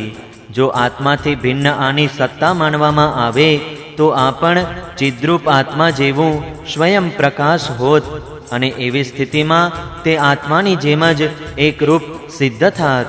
પરંતુ એટલું જ સર્વથા નક્કી જ છે કે પરમાર્થ સત્ય વસ્તુમાં નાનત્વ નથી. જો કોઈ અજ્ઞાની પરમાર્થ સત્ય વસ્તુમાં નાનાત્વ એટલે કે વૈવિધ્યનો સ્વીકાર કરે છે તો તેનું તે માનવું મહાકાશ અને ઘટાકાશ જેવું છે. અર્થાત આકાશમાં રહેલા સૂર્ય અને જળમાં પ્રતિબિંબ સૂર્યમાં તથા બાહ્ય વાયુ અને અંદરના વાયુમાં ભેદ માનવા જેવું છે.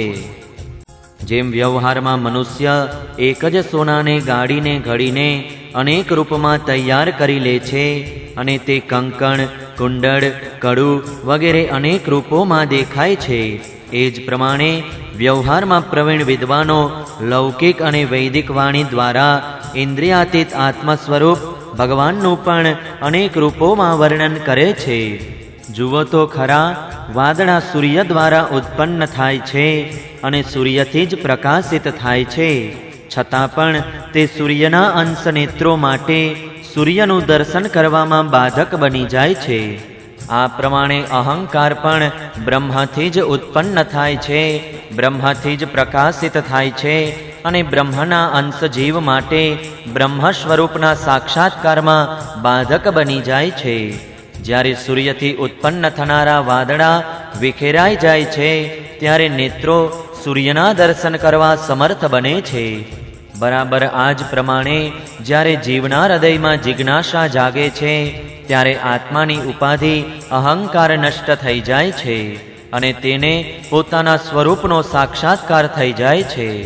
પ્રિય પરીક્ષિત, જ્યારે જીવ વિવેકરૂપી તલવારથી માયારૂપી અહંકારના બંધનને કાપી નાખે છે ત્યારે તે પોતાનાથી અભિન્ન આત્મ સ્વરૂપમાં સ્થિત થઈ જાય છે. આત્માની આ માયાયુક્ત વાસ્તવિક સ્થિતિ જ આત્યંતિક પ્રલય કહેવાય છે. હે શત્રુદમન, તત્વદર્શી લોકો કહે છે કે બ્રહ્માથી લઈને તણખલા સુધી જેટલા પ્રાણી અથવા પદાર્થો છે બધા જ નિરંતર પેદા થાય છે અને નાશ પામે છે. અર્થાત નિત્ય નિરંતર ઉત્પત્તિ અને પ્રલય થતો રહે છે. સંસારના પરિણામી પદાર્થો, નદીઓનો પ્રવાહ અને દીપશિખા વગેરે ક્ષણે ક્ષણે બદલાતા રહે છે. તેમની બદલાતી અવસ્થાને જોઈને એ નિશ્ચિત થાય છે કે શરીર વગેરે પણ કાળના પ્રવાહમાં વહી રહ્યા છે, બદલાઈ રહ્યા છે. આથી તેમના ક્ષણે ક્ષણે ઉત્પત્તિ અને પ્રલય થઈ રહ્યા છે. જેમ આકાશમાં તારા નિરંતર ચાલતા રહે છે પરંતુ તેમની ગતિ સ્પષ્ટ રૂપે દેખાતી નથી, તે જ રીતે ભગવાનના સ્વરૂપ એવા અનાદિ અનંત કાળને કારણે પ્રાણીઓના પ્રતિક્ષણે થતા ઉત્પત્તિ અને પ્રલયને પણ જાણી શકાતા નથી. પરીક્ષિત, મેં તમને 4 પ્રકારના પ્રલયનું વર્ણન કહી સંભળાવ્યું. તેમના નામ છે નિત્ય પ્રલય, નૈમિતિક પ્રલય, પ્રાકૃતિક પ્રલય અને આત્યંતિક પ્રલય. વાસ્તવમાં કાળની ગતિ આવી જ છે. હે કુરુશ્રેષ્ઠ, વિશ્વવિધાતા ભગવાન નારાયણ જ સમસ્ત પ્રાણીઓ અને શક્તિઓના આશ્રય છે. જે કાંઈ મેં સંક્ષેપ્તમાં કહ્યું તે બધી તેમની લીલા કથા છે.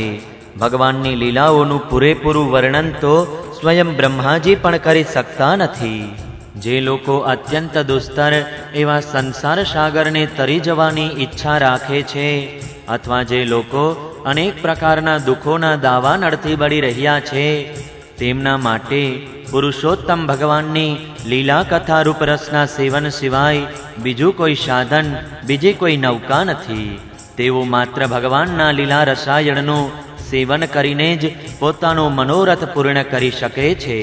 જે કાંઈ મેં તમને કહ્યું તે જ શ્રીમદ ભાગવત પુરાણ છે. અને સનાતન ઋષિઓ નરનારાયણે પહેલા દેવર્ષિ નારદને કહ્યું હતું અને નારદજીએ મારા પિતા મહર્ષિ કૃષ્ણદ્વૈપાયનને કહ્યું હતું. મહારાજ, તે જ બદ્રીવન વિહારી ભગવાન શ્રી કૃષ્ણદ્વૈપાયને પ્રસન્ન થઈને મને આ વેદ તુલ્ય શ્રીમદ ભાગવત સંહિતાનો ઉપદેશ કર્યો. ગુરુશ્રેષ્ઠ, ભવિષ્યમાં જ્યારે સૌનકાદિ ઋષિઓ નૈમિષારણ્યમાં બહુ મોટો યજ્ઞ સત્ર કરશે ત્યારે તેમના પૂછવાથી પુરાણોના વક્તા શ્રી શુતજી તે લોકોને આ સંહિતાનું શ્રવણ કરાવશે. 12મા સ્કંધ અંતર્ગત 4થો અધ્યાય સમાપ્ત. જય શ્રી કૃષ્ણ. ઓમ નમો ભગવતે વાસુદેવાય. 5મો અધ્યાય શ્રી શુકદેવજીનો અંતિમ ઉપદેશ. શ્રી શુકદેવજી કહે છે, પ્રિય પરીક્ષિત, આ શ્રીમદ ભાગવત મહાપુરાણમાં વારંવાર સર્વત્ર વિશ્વાત્મા ભગવાન શ્રી હરિનું જ સંકીર્તન થયું છે. બ્રહ્મા અને રુદ્ર પણ શ્રી હરિથી ભિન્ન નથી. તેમની જ પ્રસાદ લીલા અને ક્રોધ લીલાની અભિવ્યક્તિ છે. હે રાજન, હવે તમે આ પશુઓ જેવી અવિવેકરૂપી ધારણા એટલે કે માન્યતા છોડી દો કે હું મરીશ. જેમ શરીર પહેલાં ન હતું અને હમણાં દેખાય છે અને પાછું નષ્ટ થઈ જશે, તે શરીરની જેમ તમે પહેલાં ન હતા, તમારો જન્મ થયો છે અને હવે તમે મરી જશો એવી વાત નથી. જેમ બીજથી અંકુર અને અંકુરથી બીજની ઉત્પત્તિ થાય છે તે જ પ્રમાણે એક શરીરથી બીજા શરીરની અને બીજા શરીરથી ત્રીજા શરીરની ઉત્પત્તિ થાય છે. પરંતુ તમે નથી તો કોઈનાથી ઉત્પન્ન થયા કે ન ભવિષ્યમાં પુત્ર પૌત્રાદિકના શરીર રૂપે ઉત્પન્ન થશો. અગ્નિ લાકડાથી સર્વ રીતે અલગ રહે છે. લાકડાની ઉત્પત્તિ અને વિનાશથી તે સર્વ રીતે અલગ છે. તે જ રીતે તમે પણ શરીર વગેરેથી સર્વથા અલગ છો. સ્વપ્નાવસ્થામાં એવું લાગે છે કે મારું માથું કપાઈ ગયું છે અને હું મરી ગયો છું. મને લોકો સ્મશાનમાં બાળી રહ્યા છે, પરંતુ આ બધી શરીરની જ અવસ્થાઓ દેખાય છે, આત્માની નહીં. દેખનારો તો તે બધી અવસ્થાઓથી ભિન્ન, જન્મ મૃત્યુથી રહિત શુદ્ધ બુદ્ધ પરમ તત્વ સ્વરૂપ છે. જેમ ઘડો ફૂટી જવાથી આકાશ અગાઉની જેમ અખંડ રહે છે, પરંતુ ઘટાકાશની નિવૃત્તિ થતાં લોકોને એવું લાગે છે કે તે આકાશમાં મળી ગયું. વાસ્તવમાં તો તે મળેલું જ હતું. તે જ પ્રમાણે દેહ છૂટી જતાં એવું લાગે છે કે જાણે જીવ બ્રહ્મ થઈ ગયો. વાસ્તવમાં તો તે બ્રહ્મ જ હતો. તેની અબ્રહ્મતા તો પ્રતીતિ માત્ર હતી. મન જ આત્માને માટે શરીર, વિષય અને કર્મોની કલ્પના કરે છે અને તે મનની સૃષ્ટિ રચે છે. માયા એટલે કે અવિદ્યા વાસ્તવમાં જીવ માટે સંસાર ચક્રમાં પડવાનું કારણ માયા જ છે.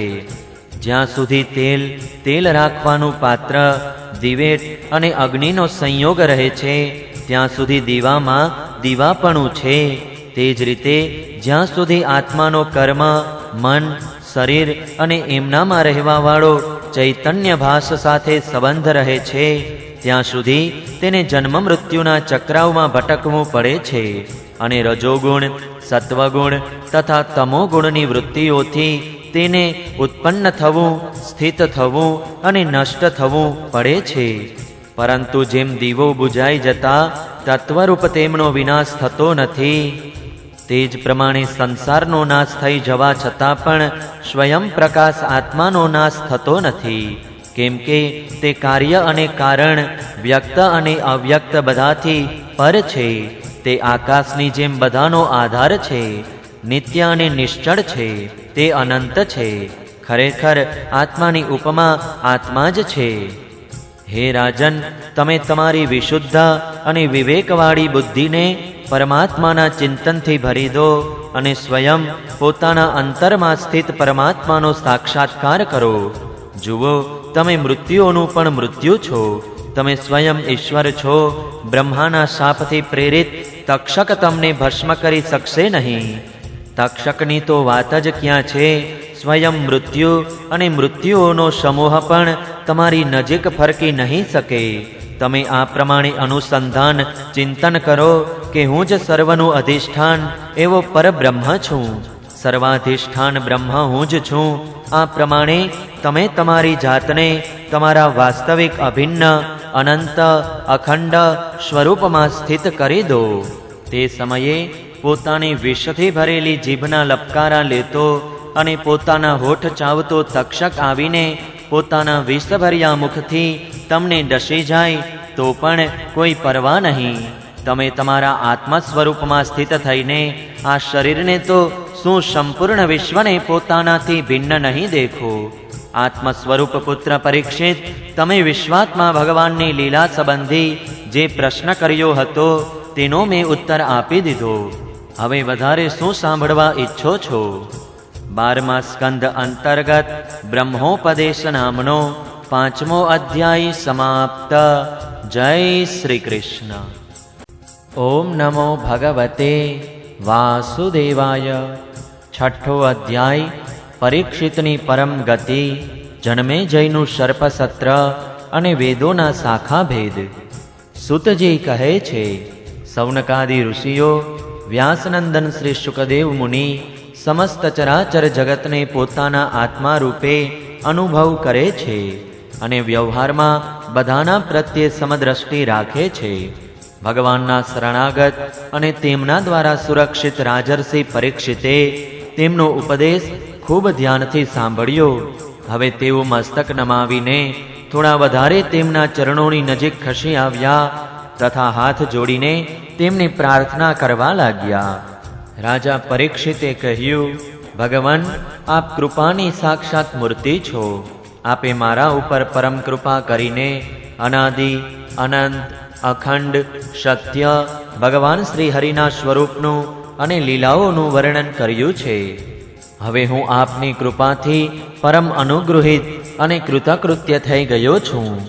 સંસારના પ્રાણીઓ સ્વાર્થ અને પરમાર્થના જ્ઞાનથી શૂન્ય છે અને વિભિન્ન પ્રકારના દુઃખોના દાવાનળમાં બળી રહ્યા છે.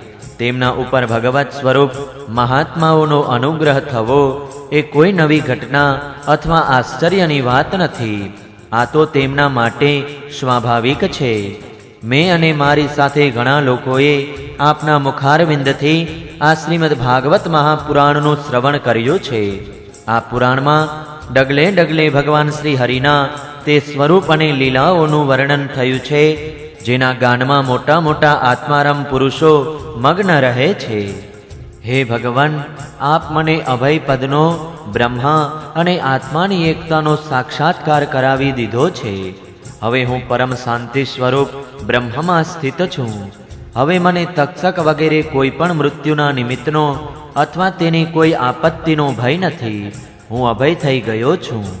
બ્રહ્મણ, હવે આપ મને આજ્ઞા આપો કે હું હવે મારી વાણી બંધ કરી મૌન થઈ જાઉં અને સાથે સાથે કામનાઓના સંસ્કારોથી પણ રહિત ચિત્તને ઇન્દ્રિયાતીત પરમાત્માના સ્વરૂપમાં વિલીન કરીને મારા પ્રાણોનો ત્યાગ કરી દઉં.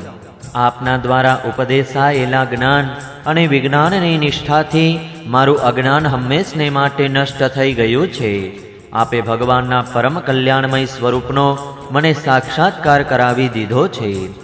સુતજી કહે છે, સૌનકાદિ ઋષિઓ રાજા પરીક્ષિતે ભગવાન શ્રી સુખદેવજીને આ પ્રમાણે કહીને બહુ પ્રેમથી તેમની પૂજા કરી. પછી તેઓ પરીક્ષિત પાસેથી વિદાય લઈને સાથે આવેલા ત્યાગી મહાત્માઓ ભિક્ષુકોની સાથે ત્યાંથી સીધાવી ગયા. રાજર્ષિ પરીક્ષિત પણ કોઈ બાહ્ય સહાયતા વિના સ્વયં પોતાના અંતરાત્માને પરમાત્મામાં સમાહિત કરી વૃક્ષની જેમ અવિચલ થઈ ધ્યાનમગ્ન થઈ બેસી ગયા. તે સમયે તેમનો શ્વાસ પ્રશ્વાસ પણ ચાલતો ન હતો.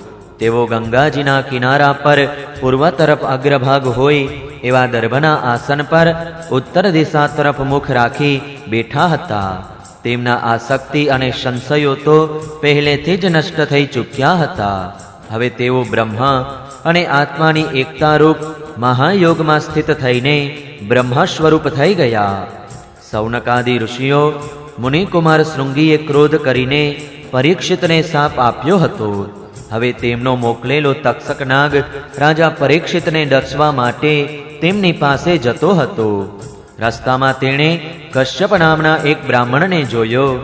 કશ્યપ બ્રાહ્મણ સર્પનું ઝેર ઉતારવામાં બહુ જ નિપુણ હતો. તક્ષકે તેને બહુ ધન આપીને પાછો વાળ્યો. તેને રાજા પાસે જવા ન દીધો અને સ્વયં બ્રાહ્મણના રૂપમાં છુપાઈને રાજા પરીક્ષિત પાસે ગયો અને તેમને દંશ દીધો. રાજર્ષિ પરીક્ષિત તક્ષકના દંશ પહેલા જ બ્રહ્મમાં સ્થિત થઈ ચૂક્યા હતા. હવે તક્ષકના ઝેરના અગ્નિથી તેમનું શરીર બધાની સામે જ બળીને ભસ્મ થઈ ગયું. પૃથ્વી, આકાશ અને બધી દિશાઓમાં મોટો હાહાકાર થયો.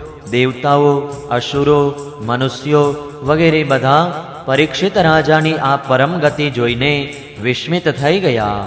દેવતાઓના વાજિંત્રો આપમેળે વાગવા લાગ્યા. ગંધર્વો અપ્સરાઓ ગાન કરવા લાગ્યા. દેવતાઓ સાધુ સાધુના ઘોષ સાથે પુષ્પવૃષ્ટિ કરવા લાગ્યા. જ્યારે જન્મેજયે સાંભળ્યું કે તક્ષક મારા પિતાને ડસ્યો છે, ત્યારે તે બહુ ક્રોધિત થયા. તેઓ બ્રાહ્મણો સાથે વિધિપૂર્વક અગ્નિકુંડમાં સર્પોનો હવન કરવા લાગ્યા. તક્ષકે જાણ્યું કે જન્મેજયના સર્પયજ્ઞના પ્રજ્વલિત અગ્નિમાં મોટા મોટા મહાસર્પો ભસ્મ થઈ રહ્યા છે. ત્યારે તે અત્યંત ભયભીત થઈને દેવરાજ ઇન્દ્રના શરણમાં ગયો. અનેક સર્પો ભસ્મ થવા છતાં પણ તક્ષક ન આવ્યો.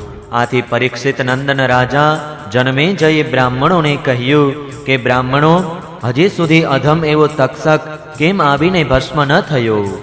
બ્રાહ્મણોએ કહ્યું, રાજેન્દ્ર, તક્ષક અત્યારે ઇન્દ્રના શરણમાં ગયો છે અને ઇન્દ્ર તેની રક્ષા કરી રહ્યા છે. તેમણે જ તક્ષકને રોકી લીધો છે. તેથી તે અહીં અગ્નિકુંડમાં ભસ્મ થવા આવ્યો નથી. પરીક્ષિત નંદન જન્મેજય બહુ જ બુદ્ધિમાન અને વીર હતા. તેમણે બ્રાહ્મણોની વાત સાંભળીને ઋત્વિજોને કહ્યું કે બ્રાહ્મણો, તમે લોકો ઇન્દ્ર સહિત તક્ષકને અગ્નિમાં કેમ નથી હોમી દેતા? જન્મેજયની વાત સાંભળીને બ્રાહ્મણોએ તે યજ્ઞમાં ઇન્દ્ર સહિત તક્ષકનું અગ્નિકુંડમાં આવાહન કર્યું. તેમણે કહ્યું, અરે તક્ષક, તું મરુદગણોની સાથે ફરનારા ઇન્દ્રની સાથે આ અગ્નિકુંડમાં તુરત જ આવીને પડી જા. જ્યારે બ્રાહ્મણોએ આ પ્રમાણે આકર્ષણ મંત્રનો પાઠ કર્યો ત્યારે ઇન્દ્ર પોતાના સ્થાન સ્વર્ગલોકથી વિચલિત થઈ ગયા. વિમાનમાં બેઠેલા ઇન્દ્ર તક્ષક સહિત ખૂબ ગભરાઈ ગયા અને તેમનું વિમાન ડોલવા લાગ્યું. અંગિરાનંદન બૃહસ્પતિજીએ જોયું કે આકાશમાંથી દેવરાજ ઇન્દ્ર વિમાન અને તક્ષક સાથે જ અગ્નિકુંડમાં પડી રહ્યા છે. ત્યારે તેમણે રાજા જન્મેજયને કહ્યું, હે મનુષ્યોના ઇન્દ્ર, સર્પરાજ તક્ષક નાશ પામવાને યોગ્ય નથી. તે અમૃતપાન કરી ચૂક્યો છે, તેથી તે અજર અમર છે. રાજન, જગતના પ્રાણી પોતપોતાના કર્મ અનુસાર જ જીવન મરણ અને પરલોકમાં ગતિ પ્રાપ્ત કરે છે. કર્મ સિવાય બીજું કોઈ પણ કોઈને પણ સુખ દુઃખ આપી શકતું નથી. જન્મેજય, આમ તો ઘણાય લોકોનું મૃત્યુ સાપ, ચોર, આગ, વીજળી તથા ભૂખ તરસ, વ્યાધિ વગેરે કારણોથી થાય છે, પરંતુ આ તો માત્ર નિમિત્ત જ છે. વાસ્તવમાં બધા પ્રાણી પોતાના પ્રારબ્ધ કર્મ જ ભોગવે છે. રાજન, તમે અનેક નિરપરાધ સર્પોને બાળી નાખ્યા. આવા અભિચાર યજ્ઞનું ફળ માત્ર પ્રાણીઓની હિંસા જ છે. માટે આ યજ્ઞ બંધ કરી દેવો જોઈએ, કારણ કે જગતના બધા પ્રાણીઓ પોતપોતાના પ્રારબ્ધ કર્મ જ ભોગવે છે.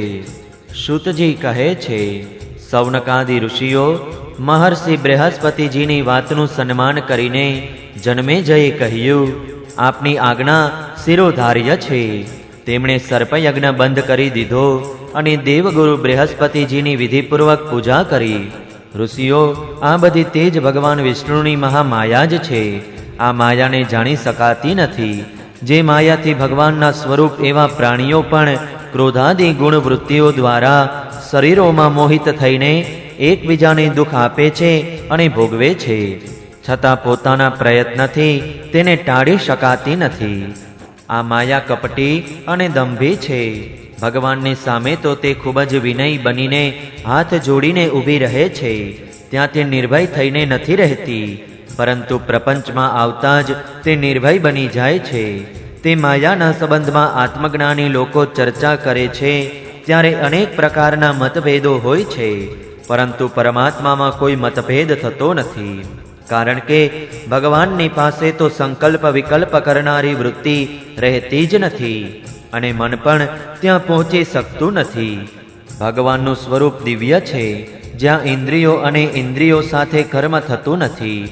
વળી જ્યાં ઇન્દ્રિયો સાથે વિષયો પદાર્થો પણ સંભવતા નથી.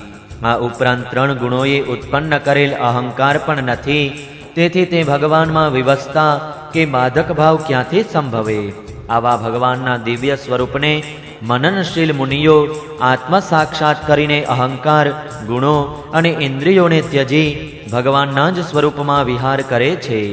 જે મુમુક્ષુ અને વિચારશીલ પુરુષ પરમપદ સિવાયની વસ્તુઓનો ત્યાગ કરતો રહીને નેતિ નેતિ દ્વારા તેનો નિષેધ કરીને એવી વસ્તુ પ્રાપ્ત કરે છે જેનો ક્યારેય ન તો નિષેધ થઈ શકે છે ન ત્યાગ, તે જ વિષ્ણુ ભગવાનનું પરમપદ છે. આ વાત બધા મહાત્માઓ અને શ્રુતિઓ એકમતે સ્વીકારે છે. પોતાના ચિત્તને એકાગ્ર કરનારા પુરુષો અંતઃકરણની અશુદ્ધિઓને, અનાત્મ ભાવનાઓને હર હંમેશ માટે મિટાવીને અનન્ય ભાવથી પરિપૂર્ણ હૃદય દ્વારા તે જ પરમપદનું આલિંગન કરે છે અને તેમાં જ સમાઈ જાય છે. ભગવાન વિષ્ણુનું આ જ વાસ્તવિક સ્વરૂપ છે. આ જ તેમનું પરમપદ છે. એની પ્રાપ્તિ એ જ લોકોને થાય છે જેના અંતઃકરણમાં શરીર માટે અહમ ભાવ નથી અને ગૃહ વગેરે પદાર્થોમાં મમતા પણ નથી. ખરેખર સંસારની જ વસ્તુઓમાં હું અને મારાપણું એ જ બધું મોટી દુર્જનતા છે. સૌનકજી, જેને આ પરમપદની ઈચ્છા છે તેણે બીજાની કટુવાણી સહન કરી લેવી અને કોઈનું અપમાન ન કરવું. આ ક્ષણભંગુર શરીરમાં અહંતા મમતા કરીને કોઈ પણ પ્રાણી સાથે વેર ન કરવું. ભગવાન શ્રી કૃષ્ણનું જ્ઞાન અનંત છે. તેમના ચરણ કમળોના ધ્યાનપૂર્વક મેં આ શ્રીમદ ભાગવત મહાપુરાણનું અધ્યયન કર્યું છે. હું હવે તેમને નમસ્કાર કરીને આ મહાપુરાણ સમાપ્ત કરું છું.